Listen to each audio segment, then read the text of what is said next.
right, great. So first of all, I want to thank Ray for inviting me to be here. I have an echo. Okay. So I just want to thank Ray. This is the first time I've shared thoughts about chaplaincy and my experience there. So these are kind of rough, but I'm really happy and it's just a joy for me to be here with everyone. I want to apologize for not being there uh, physically rather. Um, the schedules for being on call come out every week, and I'm on call for this week. And I just need to be nearby in case I am called. Chaplains, social workers are on call, as well as doctors and nurses. So my apologies for not being there. Oh, it's great to see everyone there. Nice. Just want to share a little bit. I have kind of two major parts of my reflections today. Uh, the first part is just kind of a little bit of my journey, and then the second part are lessons that I've learned so far in chaplaincy. The first thing is that I love being around a church. I grew up in a church. I love being around a sacred space. I love the capital C church, and I love the lowercase c church, each individual congregation. I was raised Catholic, which still informs me. I immersed myself in Eastern Orthodoxy for 3 years, and that space has been really wonderful and really helped to present a different perspective of my understanding of philosophy and theology. Whereas the West, we kind of argue so much about philosophy and theology. We want to canonize, doctrinize, theologize everything. We've been arguing since the Reformation. The Eastern perspective has space for mystery and unknowing, right? And that was very kind of freeing for me, kind of with my Western mindset. And, I also was immersed in evangelical and Pentecostal traditions. And I see myself now as a Christian humanist in the more progressive space. Very specifically, I was ordained with the Reformed Church in America, and their headquarters is in Holland, Michigan. The Reformed Church has many churches and many congregations up and down the East Coast because of its Dutch roots, but not so many in Ohio here. But I attend a church in Delaware, Ohio called Zion United Church of Christ. I welcome you, encourage you to check out their website and their Facebook page. I think it's just a progressive space there that's just very welcoming, and I'm very grateful to be there. I love being around the church building. I love the aesthetics. I love the rituals. I love the smells of it. I love the icons, the imagery, the pictures, and I love the people and the community, regardless of what type of community it is. We've all heard the saying that some people feel like they're spiritual but not religious, which is kind of a way to express their connection to something greater than themselves that's beyond boundaries, institutional boundaries and explanations. But there's also this perspective of religious, not spiritual, all right? Which are for those people who feel meaning around the rituals and the traditions and the history of something, but maybe are still questioning the spiritual component, right? Not sure, examining that. I'm thinking of many UUs. I'm thinking of Christian humanists. I'm thinking of secular Jews, right? And so, but there's this thing about being around it that's so important. So like every Sunday I had to be at church. So I'm like socialized that on a Sunday morning, I need to be somewhere, some sacred space, whatever that looks like, right? So I've been to ethical humanist gatherings. I've been to UU Christian, right? So it's just important for me. I feel pulled to that, and that's always been a part of me. And when I was in Lima for 3 years, the Unitarian space was my sacred space. That was the space that I went to that I felt connected with, kindred spirit.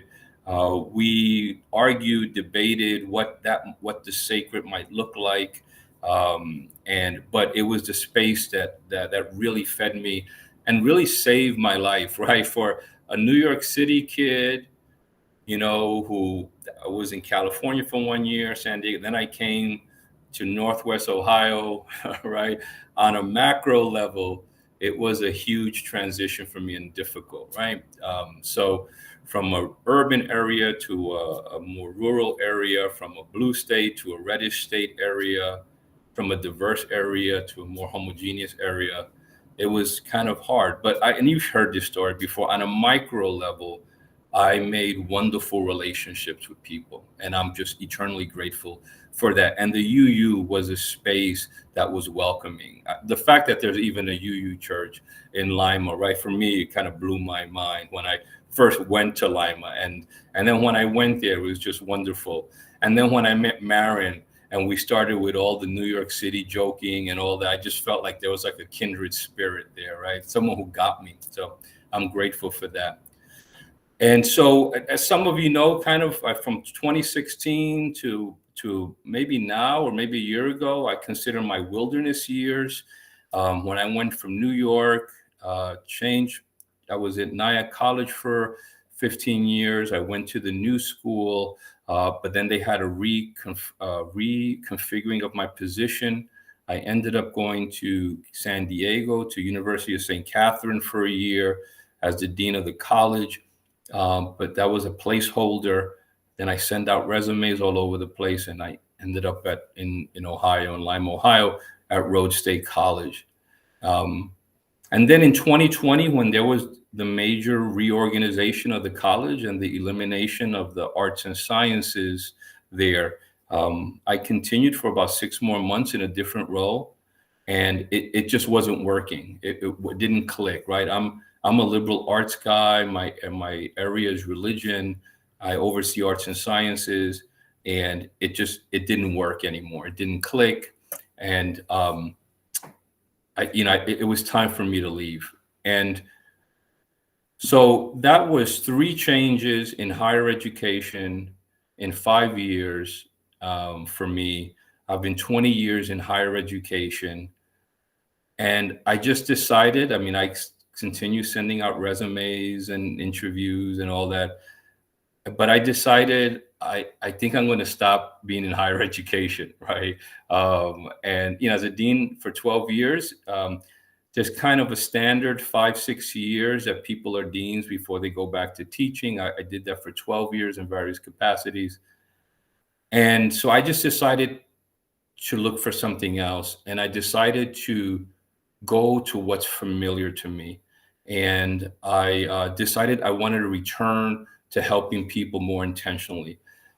Now, I saw my deanship. I wouldn't necessarily say this in a secular setting or in a community college, technical college setting, but I saw my deanship, or at least I tried to see it, as a ministry, right? Where I'm affirming chairs and working with chairs, affirming faculty. But like the position, the nature of the position is institutional administrative. And so sometimes that muddies the waters. But I try to maintain that. But I decided I wanted, so what I'm saying is that you can be in higher education and it be ministerial, it could be sacred, it could be holy. You're affirming people, you're helping students, you're helping your colleagues, right? So in many ways, it really is a ministry. I certainly see Jacob and what he does there with the students as profoundly ministerial. Minus the religious language, he really is working with people, and I've seen him do that. But I decided that I wanted to go back to what was familiar to me for many, many years, which is ministry and helping people in that capacity. When I relocated, welcome, Jacob. When I relocated to Delaware, this was during COVID, I decided to look for my new UU, right? And my new space that I could be in. And to find a space that's open and affirming and progressive um, in Northwest Ohio was a challenge, and even in this area, it's still a challenge. Although there's some more opportunities, and I found this space called the Zion United Church of Christ. I started meeting with Pastor Beth Gettert, and she, for a whole year, I met with her for a long period of time. I met with her every week for mentorship, for connection, for advice, to commiserate, for someone who gets what it is, what it's like for someone who used to pastor and isn't doing it now. Um, but also, I just needed to be around someone who was in ministry, who had my kind of perspective. And she was just amazing and so affirming, and plugged me into different situations and introduced me to people. And I'm so grateful to her. And I'm increasing my responsibilities there, which is really wonderful for me. I also want to say here that I just want to commend Marin. And I've shared this with her before. I just want to share it publicly, how I've always been inspired by how during her journey, she never lost her faith. That remains such an important part of her. And for me, the faith was always important to me, but somehow she remained connected with the sacred in a way that I didn't for a while, intentionally. And I don't know if she has before. I know she's given talks, but if she can ever share that perspective about staying in contact with her faith, the sacred, and her journey, boy, I would love to hear that. So I just want to thank her because she's always been an inspiration to me. I wanted to also share that there's a saying that's meaningful to me: opportunities clarify priorities. And I decided that I wanted to be with people who wanted to be with me. I wanted to look for a job where they would appreciate what I bring. Now, that's easier said than done. It's a privilege. I recognize that sometimes we have to find work or be in communities. We may not have a choice. Circumstances require us to be there, right? But at this point in my life, as I was transitioning in terms of my career and vocation and who I was and what's happening internally, I decided to send out resumes to churches. I reconnected with my denomination. The Reformed Church, you have to be, every pastor, every minister, every seminarian, anyone that's doing ministry recognized by the denomination has to be connected to what's called the classes. It follows the similar polity as the Presbyterian Church. Unlike a congregational polity where every congregation could make their own decisions, in this Presbyterial polity or Presbyterian polity, you have to be connected to a classis, which is usually a geographic area. When I was in New York, I was part of the Rockland-Westchester classis. Westchester County, Rockland County is about an hour to an hour and a half north of New York City. When I pastored the church for 3 years, that's where I was connected to. So all these years, I've remained what's called under care with the Rockland Westchester classes. And so I reconnected with them, and I started attending their meetings again. And they were so welcoming of me, not unlike kind of a prodigal son, right? But without the guilt, right? Kind of like, you are one of us, welcome, you are, and so that was so affirming. As I was interviewing for higher ed positions, I would get interviews and those doors wouldn't open. But yet, chaplaincy and ministry doors started opening. And at the risk of over spiritualizing that, I just felt that like that's important information for me, right? That those spaces are opening, and that's just kind of affirming that these are the spaces and the communities that are saying, come to us. And I just started walking toward. Pastor Beth encouraged me to do chaplaincy training. So I applied. There's what's called the clinical pastoral education programs, which are training programs for chaplaincy. To be a certified chaplain, right, an official certified chaplain by the National Association, you have to complete 4 units. Each unit is about a semester long, and it involves groups where you meet and express, you share what's happening. You have to do X amount of hours, like 400 hours, or I forget how many hours, excuse me, of clinical hours at a hospital setting or at some space setting. And then you also have work to do, right? There's all this work. Once a week, you have to meet, say, on Mondays from 8 to 4, where you're taking classes. It's a very intense program. So I started the program at Nationwide Children's Hospital, and that's last summer. And so my denomination was very affirming of that.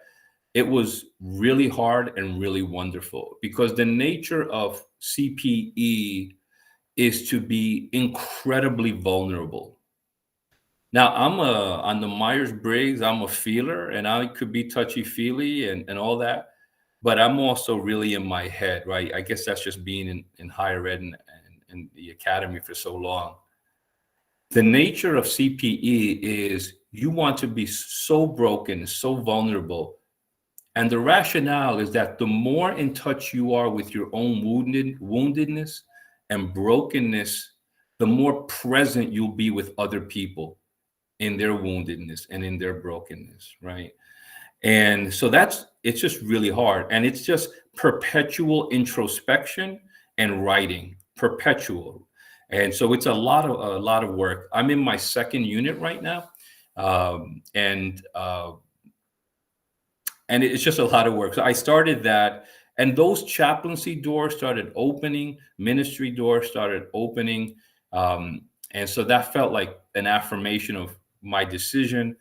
And I ended up at Kindred Hospice. I'm very fortunate to have this opportunity there, to work there. At Kindred, I serve as a full-time chaplain. And what does a chaplain do? A chaplain provides emotional and spiritual support. It's as simple as that. But it's not unlike jazz, right? You learn the theory, but then when you're with people, you improvise. Because every time you walk into a setting, it's different.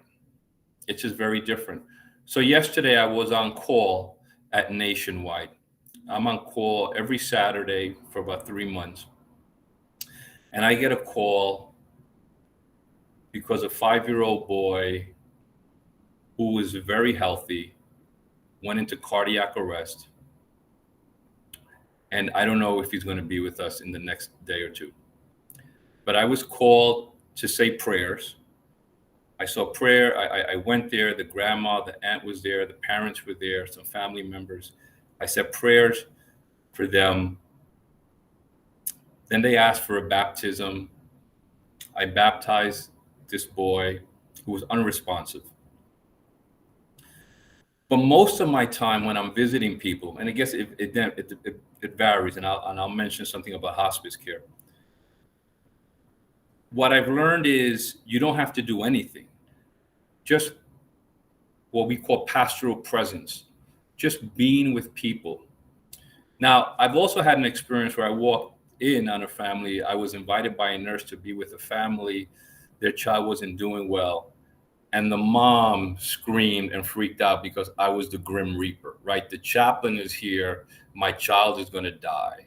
And so I had to kind of improvise and just kind of assure the person that my presence here is just for support, right? I don't have all this other information.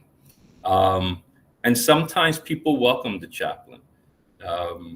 Then yesterday I had another 16-year-old girl who suicidal behavior, and I was asked to be with her, and we just spoke for about 45 minutes about her, her music. We started listening to her favorite group, Panic at the Disco, which is a pretty cool group.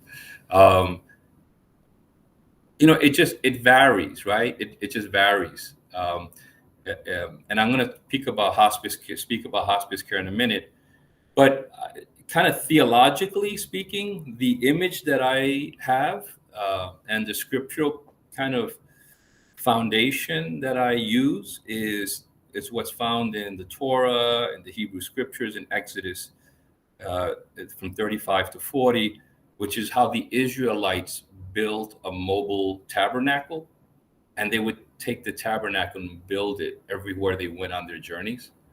And so I see myself as bringing that tabernacle, right? That I'm bringing God, or I'm bringing a space, or I'm being present, or I'm making more aware, which is very unique, right? So every person on staff, the social worker brings something, the nurse brings something, the aide brings something, the doctor brings something. And so what I just bring is pastoral presence. It's just an awareness. And so I actually have a backpack, which every chaplain has their own style, right? So my backpack, this is my tabernacle, right? And in my tabernacle here, I'm going to show you. I have a few things. So first, the most important thing that I bring is just myself. I'm just there. And most of my visits in hospice care are just to be with people and to have conversation. How you doing? I'm Chaplain Fred. I'm just here for wondering how you're doing today. I'm here for a visit. And then we just talk. And then patients will talk about whatever they want to talk about. And that's where it goes. And sometimes they don't want to talk. And that's okay, right? And sometimes they want me just to sit with them. And sometimes they want me to leave. So, and that's okay. And then I always call their caregiver, because every patient has an official caregiver. A little bit more. Okay.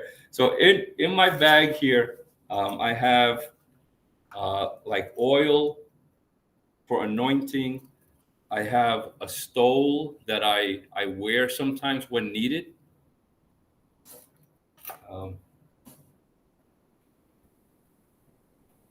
I have my Bible with me. I have a prayer book with me. And in the prayer book, I've developed brief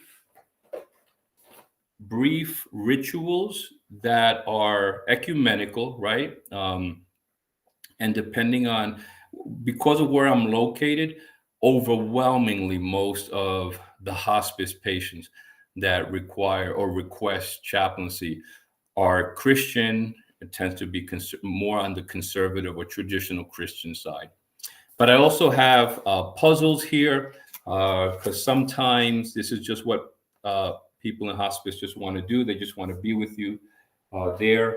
And so that's just kind of my tabernacle, right? I bring it with me. I have communion there if people want communion. So that's just a little bit about my journey. Now I want to share with you just some lessons that I've learned. And again, these are first thoughts, so forgive me if they're rough. And you don't have to agree with any of this. These are just kind of my experiences. And I have like 10 here. First is that I found in hospice care, people are not afraid to die. In fact, they welcome it. For people to be in hospice care, the prognosis is 6 months or less. And overwhelmingly, most pass or transition, right? The language is transitioning. And then when their death seems imminent from a medical perspective, then it goes to active. Okay. So someone who's active, or is designated as active by a nurse and or doctor is someone who is probably going to pass within the next couple of days, 2 or 3 days. When someone is transitioning, is that it could be a little bit longer, right? So it's just that's just part of the process and the language that's used. But what I have found is that people, residents, particularly the older residents, and most of them are older. Most of the people I work with in hospice care are in their 80s and 90s, overwhelmingly. They're not afraid to die. In fact, they welcome it. And we talk about that, and they talk about that. I never impose anything on the conversations. I listen, actively listen, and present with people, and then I just respond to what they're saying and engage in the conversation. Now, obviously, when you see someone on a monthly basis, you establish a closer relationship, and the conversations can change a little bit. But the second point I found is that family members sometimes, maybe oftentimes, want their loved ones to live longer than the patient's desire. That's something that I've encountered, where patients are ready to leave, they're ready to transition, they're ready to go to heaven. However they see that, they're ready to move to go to this other place, or just to rest forever. And I've seen family members just hold on to them, and sometimes it creates conflict. I've seen it. I've been in the room where a person is being held, is being required to remain alive way beyond what they want. And I've seen the tension there. And I understand it on a human level, right? We don't want to let our loved ones go. But it creates conflict there. And so it just makes me more sensitive. I don't interfere with that, but if they invite me into the conversation, I'm there to help process and facilitate that discussion a bit. A third thing that I've learned is, especially with Alzheimer's patients, is this phrase that is very frequent is, I want to go home. I want to go home. You hear that often, over and over again.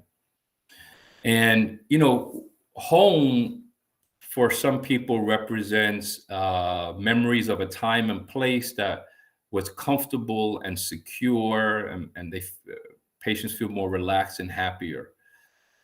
It doesn't always mean literally home, but for some people, home is heaven. That's how they see it. Or, right, it's that next place or space, and that's what home is for that. Sometimes when patients are tense or anxious or scared, and these are patients often, right, especially with Alzheimer's, who have some cognitive challenges. When they feel anxious or home, or they need extra comfort, they want to go home, right? And that makes sense to me. And what we're taught is that we want to provide validation of their feelings. We redirect, we distract. This is not a moment for rationalization or for reason, right? It's to be empathic. And so the responses are, okay, we'll go soon. That's a good idea. Or, okay, let's get a sweater. Let's go for a walk, right? Or, okay, we'll go soon. Sometimes, we're encouraged to ask questions like, your home sounds wonderful. Tell me more about that. Or what's the first thing you think about, or you're going to do when you go home? What's your favorite room in your house, in your home, right?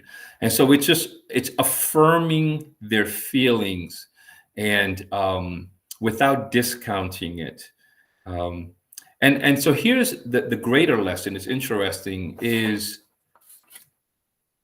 I want to go home, at least in the past few months, in many ways for me, captures the essence, the angst, and the goal of our journeys, of our spiritual lives, of our spiritual journeys, of our ethical journeys, right? We want to go home, whatever home is to us. And so that's been very meaningful to me. Fourth thing is that often conversation, well, here, let me just say it like this. Sometimes conversation is more important than prayer. Sometimes prayer is more important than conversation. So both of those things. So sometimes, uh, as a chaplain, we don't want chaplains to move in. I don't, right? Chaplain to move into prayer, right? That's not the issue is to be present with people. And what I've learned, or what I'm learning rather, is the importance of conversation, asking open-ended questioning, really listening to help extend the conversation, and to be present with people. Now that sounds self-evident, but it's like a discipline that has to be nurtured. It's a method that has to be practiced. But sometimes prayer and ritual is more important than conversation. Sometimes the reading of the scriptures, sometimes the prayers, sometimes that is much more important and profound than whatever poor words I have. And so when I walk in with people and being present with people, again, I try to respond to their needs. So always being empathic as best I can, and being present, and careful listening. And sometimes it changes. There was once where I went to see a patient who had dementia, who was a pastor. And I greeted him, and he had some cognitive challenges. And I sat with him. He was minimally responsive. He was oriented to me and to kind of the moment. Uh, and I asked him, I heard that he was a pastor.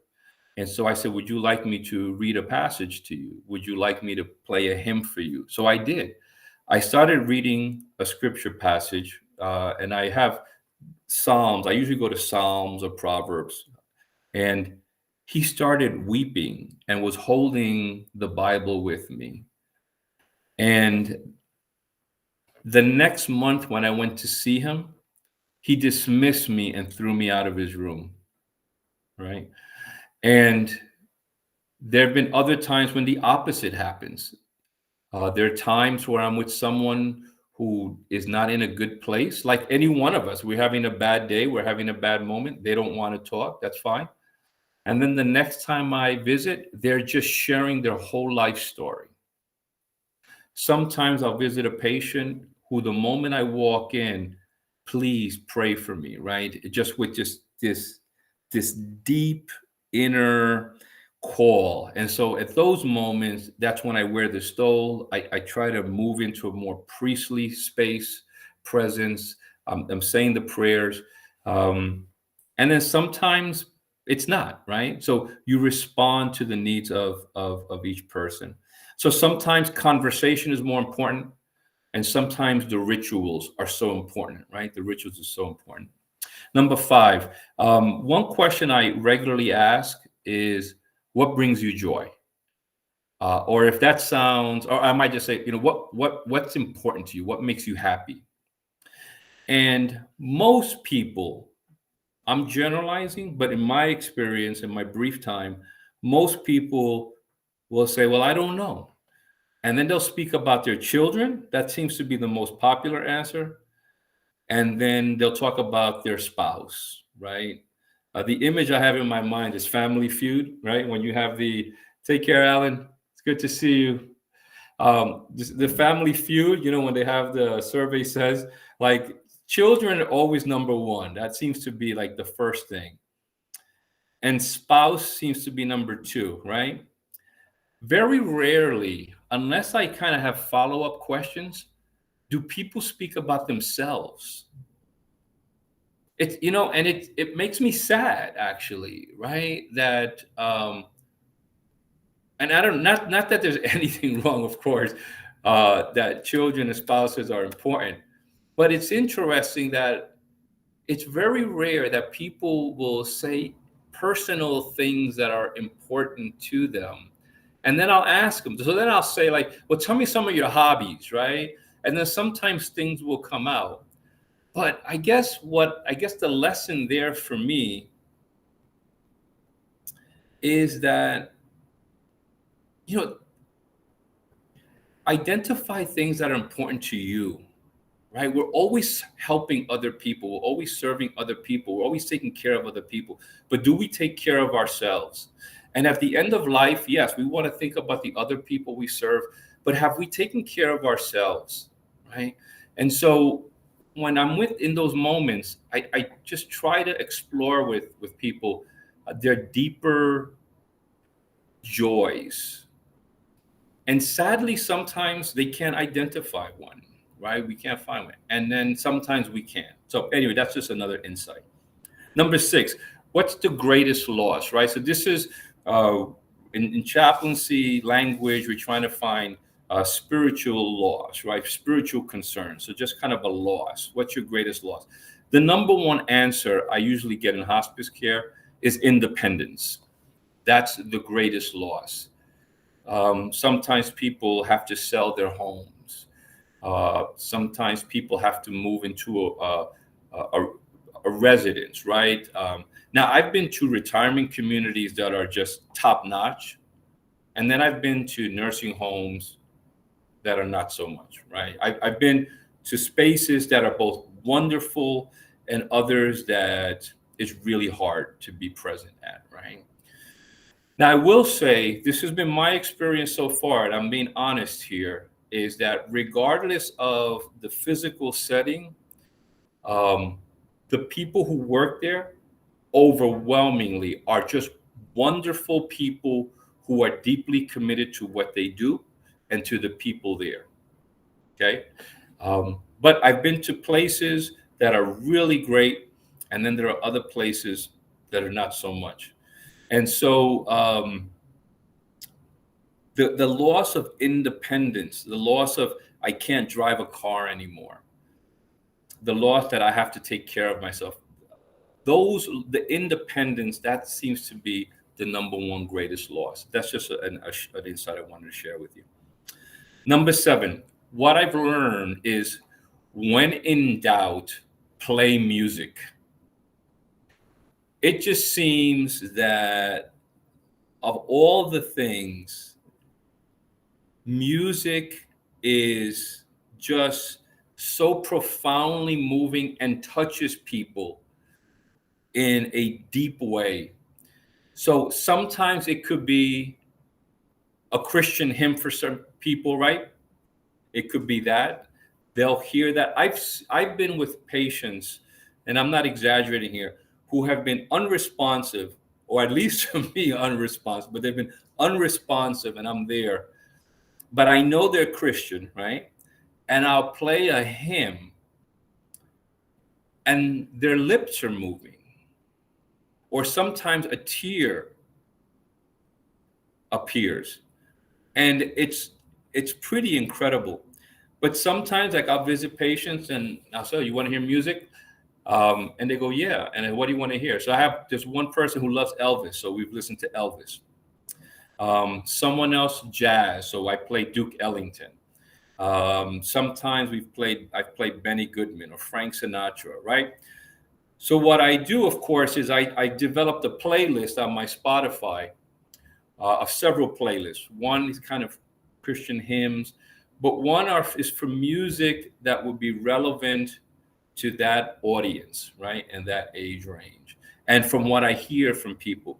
So when in doubt, I play music. I ask them, and music is just an amazing balm for woundedness. Number 8, the other thing I've learned is just show up.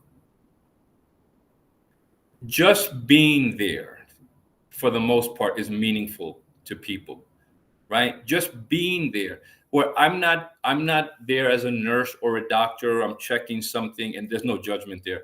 I'm not there trying to get information. I'm just there to be with you. I'm just here to be with you. What would you like to talk about today? What do you how are you feeling today?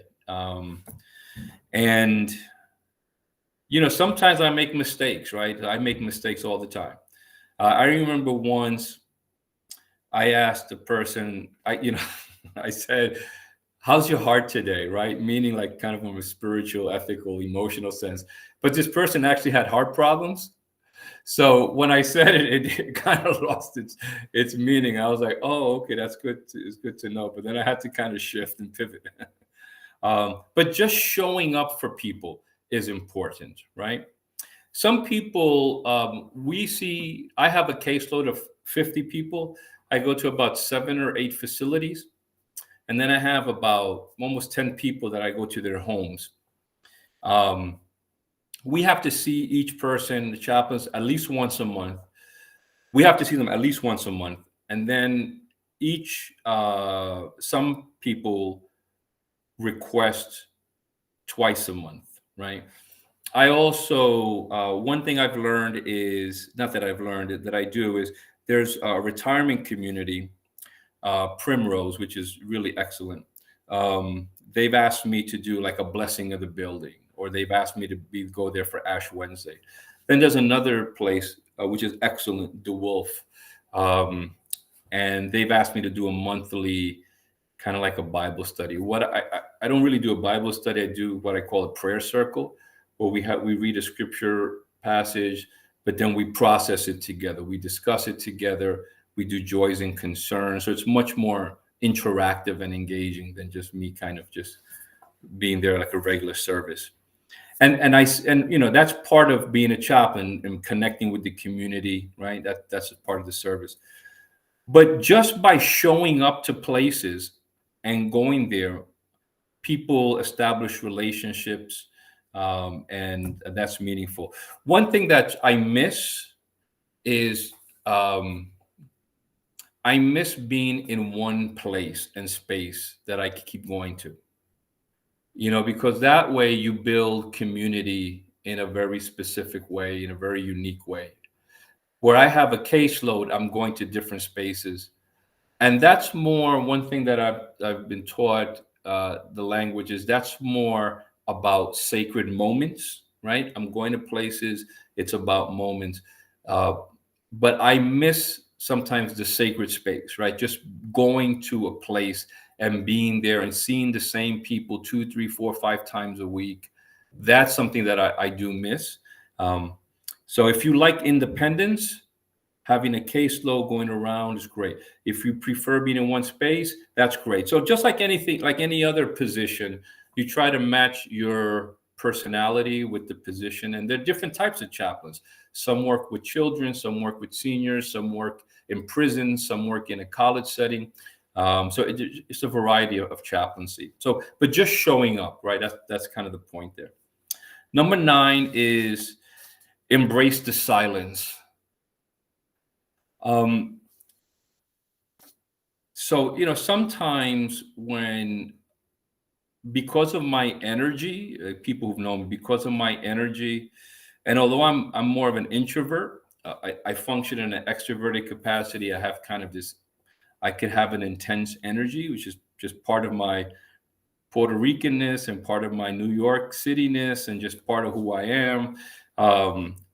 Sometimes I find myself, I have to just stop, right? Pull back, kind of like the thoroughbreds, just pull back and just sit in the silence with people.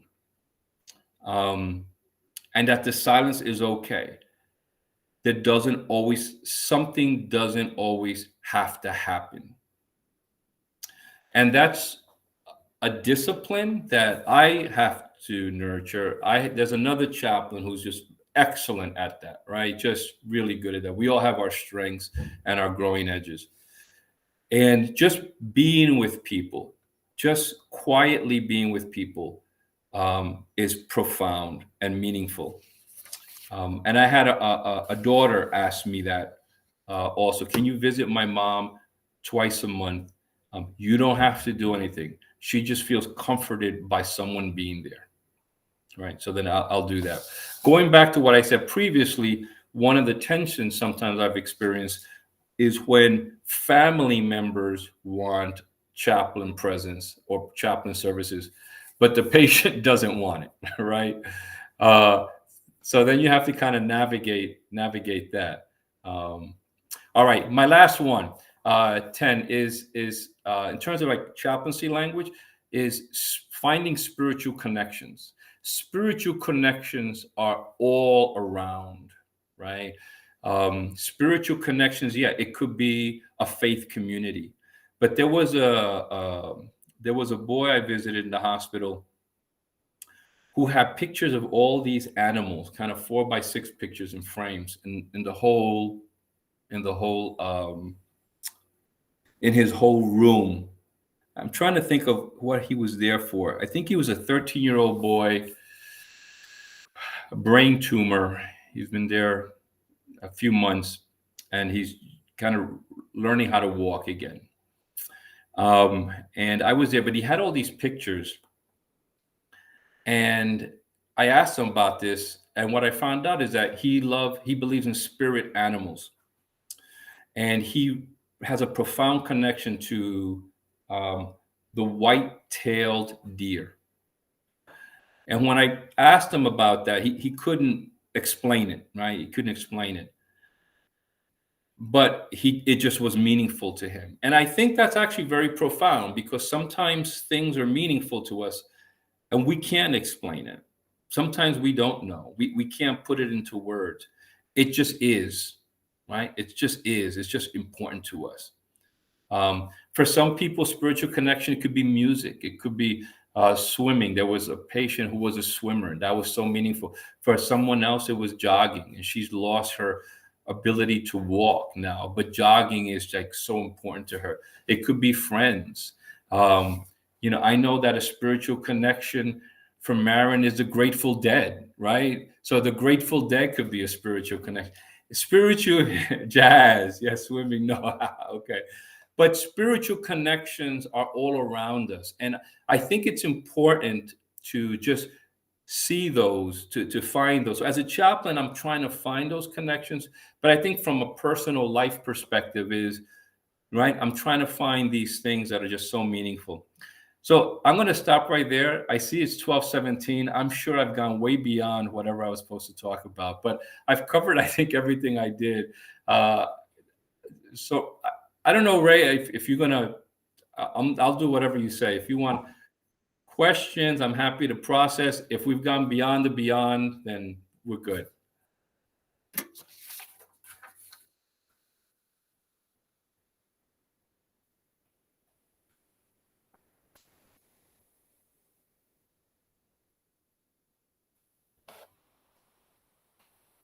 Or if anyone has a thought they want to share, a response, anything I said that was okay, touchy.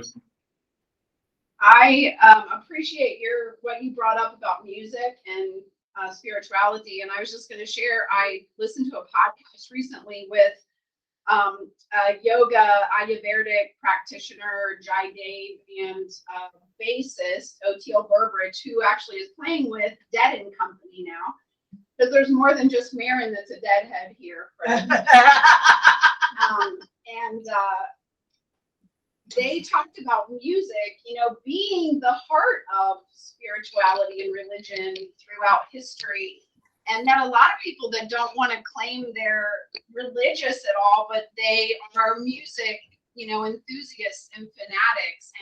And just that you spoke about how a lot of times that's how you connect with people, It really is, I believe, very, very spiritual. And I appreciate that aspect of what you said. And I know we're over our time a little bit, but as I mentioned, we're going to have coffee too. So if you're available to stay for a little bit and have some discussion, that's great. Yeah. I'll get my coffee.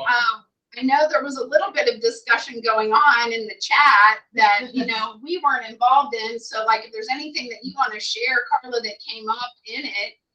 And I missed who you were speaking of when you were talking about maintaining your spirituality or your, like, was that, it was early on in his talk, was it Marin or who, like, just when you're in it, having adversity and like really being able to stay connected, is that, do you remember? I just didn't. I'm trying to think about what specifically I shared. Speaking of somebody else, a woman, I think. It was Marin. Yeah. So that's another conversation or another speaker we might be able to get in on here. Well, Marin does have, I think it's Marin that's got her hand up. It says Kathleen, but I think it's her. I was told I need more gold, silver, and indigo for my tabernacle. Then it gets really heavy. That's the problem. Gotta unmute, Marin. Can't hear you. Yeah, no, you need more bling, Fred, definitely. Definitely more bling. Okay. That was me that raised my hand, actually. I just wanted to say to you, Fred, my mom had a chaplain come right before she died, and I really appreciated just having someone else come see her and talk to her and give her that time. It really meant a lot to me. Thank you for sharing that. I'm more aware, self-aware, the more I do this, of how people will share with chaplains things that they may not necessarily share with others. Now, sometimes I'll walk in again to a situation, they'll just dismiss me, and that's fine too, right? They've had bad experiences with religion, and so of course, I get that. But like yesterday, for example, when I went to to see this poor boy, and I just saw this woman crying, and one thing I do is I try to identify who the people are in the room so I can connect with them. And I said, are you Mom? And she said, yeah. And I said, I'm the chaplain. And she collapsed into my arms, right? Mm-hmm. Now, it's interesting. Pre-COVID, that would mean nothing, right? Not that it means nothing, but that's so common. And now we're kind of post-COVID-ish. I'm not sure. We're kind of in this in-between time, this gray area. But it was interesting how she just totally unmasked, just fell into my arms, and it was like a 2-minute hug, right? It wasn't like a quick thing. It was full embrace, hug, collapse, and I'm like holding her so she doesn't fall. And so I've had those experiences, and those are when I leave those experiences, it's almost like I'm exhausted, just emotionally drained, and it takes just a minute to just get myself kind of together. Yeah. Thank you for sharing that. I'd like to. Of course, go ahead. Yeah, So Fred. Fred. Oh, thank you, Mike. Interestingly enough, I am in seminary in Delaware at Methodist Theological Seminary. I don't know if you're familiar, and I'm doing my chaplaincy class preparatory to doing CPE. And so I wanted to offer a couple of things for your information. There is a UU church in Lewistown, which is like a couple miles from Lewis Center, excuse me. And the minister there is Susan Ritchie, who's the director of House of UU Studies at MTSO. And so I am getting an MDiv at MTSO, but I will be ordained as a UU minister. And she has a program to prepare people for UU ministry. So much of what you said just dovetails perfectly with what I am learning in my chaplaincy course. Now, last semester, I took another chaplaincy course for interreligious chaplaincy and spiritual care. And the book that I read was Stephen Levine's Meeting at the Edge. And he had a chaplaincy. It was in the form of like a phone line that he talked to people as they neared death. And so he dealt with things like families wanting people to stay longer than the people wanted to stay. But it's a thin little book, very profound to me. So just wanted to kind of let you know that there's a couple of connections here. Thank you. Thank you so much. What's your name? I'm sorry. Tina Thompson. I go by Marty. Oh, Marty. And I'm going to be doing my internship here at the Lima Fellowship in the fall. I am going into my third year at MTS.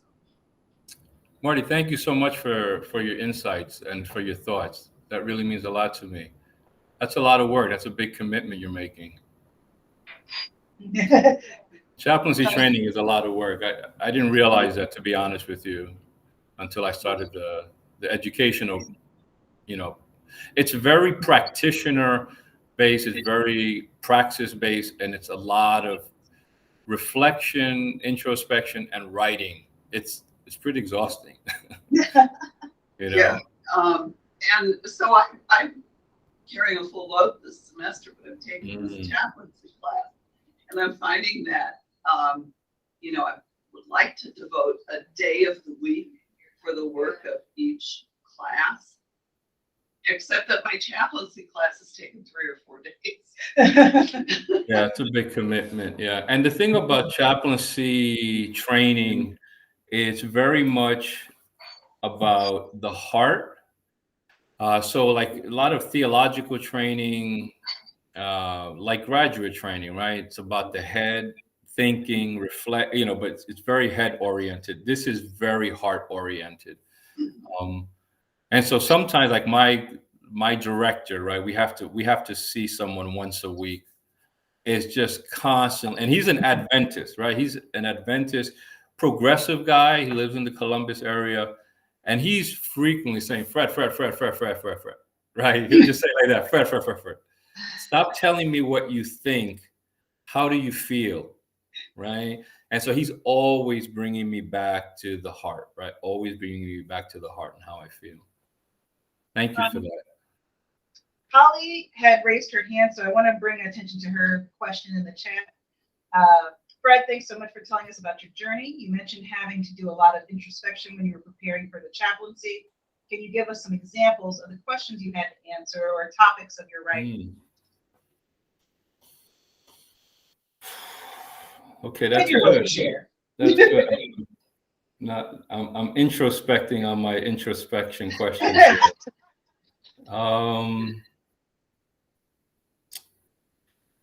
So I'll give you an example of an assignment we have. We have to do a weekly reflection where we have to write something.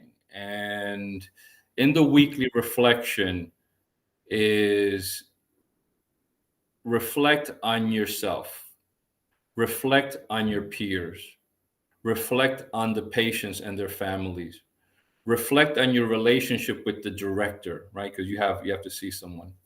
Reflect on your relationship with the sacred. I think there's one other thing. Every week we have to give, so that's like at least 2 pages, right? Just kind of ish. And then you have to weave in some of the group insights, and also whatever the readings are. So that's one assignment that we have to do every week. Another thing we have to do is the dreaded verbatims. The verbatim, and we have to do this unit, this semester, we have to do 6. A verbatim is, for us, it's a 5-part kind of paper. Part 1 is give the background, right? I walked in, the patient, family was there, it was bright, it was dark, there was a lot of noise, it was empty, whatever, right? Kind of background. The second part is about the patient, and you just kind of explain what the patient has and their experience, illnesses, thoughts like that. Then the third part is an actual script that you have to write of your conversation and your dialogue with the patient and anyone in the room. So you have to remember as best you can that conversation. And that's at least 1 to 2 pages of dialogue. Chaplain, patient, mom, patient, chaplain, right? And you're writing that. And then within that, once you finish that, on a number of those lines, you put in parentheses how you were feeling at the moment, right? I felt sad at the person, I feel angry at the person saying this, right? I made a mistake. I feel incompetent because I just said the wrong thing, right? Like you just kind of write the things. And then the fourth part is, what are some of the spiritual connections, the spiritual losses, right? Some of those things. And then there's a fifth part that escapes me. That ends up being, I mean, for me, at least 5 pages, give or take. And the idea is that you just perpetually self-reflecting on the conversation. So you could become a more effective chaplain, but you're also reflecting on your feelings as well. So you're both learning the craft, kind of the art and the craft of the chaplaincy, but also introspecting, examining your own feelings. So those are 2 kind of examples, the weekly reflection and the verbatims. We have to do 5 of those. And then there are other assignments, spiritual heritage, where you do like this long reflection on that. The weekly group processing was called the interpersonal group processing, where all the chaplains, all the interns and all the residents, so there's like 9 total, and the director of the pastoral care and the director of the program, we process kind of for 45 minutes to an hour what happened this week. And it becomes very raw and it becomes very vulnerable. And sometimes it's meant to be where you challenge people. And there's a phrase we use, safe enough space. The idea is that to say that it's a safe space might be too idealistic, right? That something is, right? We're always going to say something that might kind of rub someone the wrong way, or someone mishears, or we're human, right? But to have a safe enough space where we trust each other enough to be vulnerable and to even challenge others. I wonder why you said what you said. Did you consider another option of perhaps saying something else?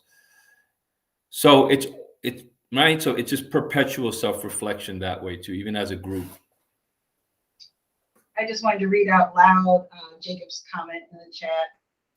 I really appreciate the approach Fred takes to his chaplaincy, which is open to the religious and spiritual preferences and practices of all different kinds of patients. That's a very UU way of going about this practice.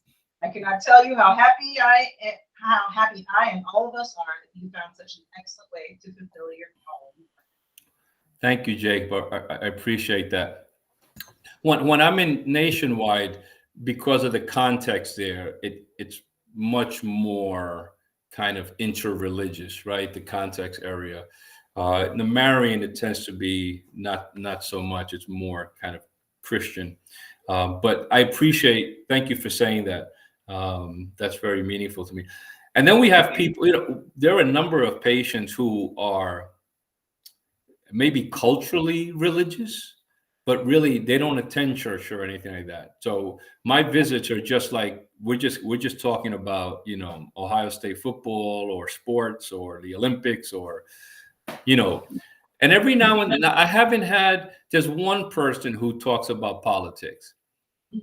And she's kind of moderate to the right, but she's also progressive. And so it's just very interesting conversation. Those conversations, again, it's different, right? It's not like I'm with the liberals having lunch. That's right. We have a certain type of conversation. There, I'm still in the role of chaplain. So I'm listening and I'm responding. Oh, that's interesting. Can you tell me more about that? Oh, I'm wondering why you came to that thought, or did you experience, right? It's very patient-centered. Excuse me. So I know we need to wrap up soon, but I have a question. Kathleen had mentioned that she hopes you're finding time to take care of yourself. What are you doing, or what can you recommend for people who give a lot emotionally, spiritually, mentally? There's a lot of work you're doing. There's a lot of work that Marty's doing right now. There's a lot of us are trying to give in the way that we can. How are you taking care of yourself then? And we hope that you are taking care of yourself. So thank you, all of you for saying that. I have to confess that at this season right now, I'm not taking care of myself as well as I can. I'm self-aware of it. I try to set boundaries as best as I can because I have to do the chaplaincy training that's on top of my work. There's not much I can do. I recognize it's a season. Right. But I have to, I need to do a better job on finding space to take care of myself. So what advice do I have? I have said this for years when I've worked with people in ministry who have been overworked, either by their own choice, but also when they've been in situations where maybe they've been taken advantage of, is I say the ministry can kill you, right? If you let it. It could be overwhelming. The needs are always greater than the service we can provide, right? It just the needs are so great.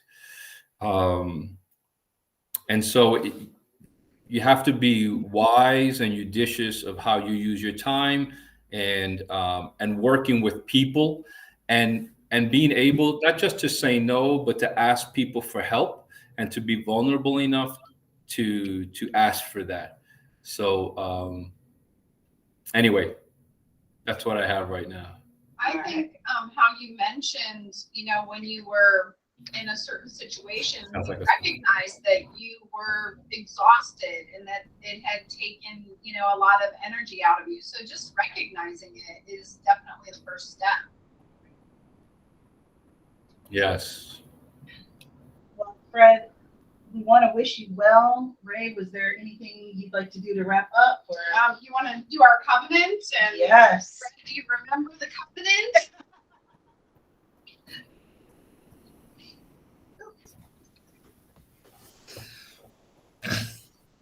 You can do good. If you want to join hands with us now. That's the covenant on the wall right there. Love is the The spirit spirit of this church, and and service is its law, to dwell together in peace, to seek the truth in love, And to help one another. This is our covenant. There are versions. All members agree. In all Unitarian churches, slightly different. All right. Thank you so much, Fred. I really appreciate you being here. And hey, maybe you can come up for a poetry on the porch or something this summer, huh? I'll see what I could do. I'm trying to set boundaries. I'm trying to set boundaries on my. I'm just kidding. I'm just kidding. But thank you. All right. All right. Take care, everybody. Take care, Fred. Everyone.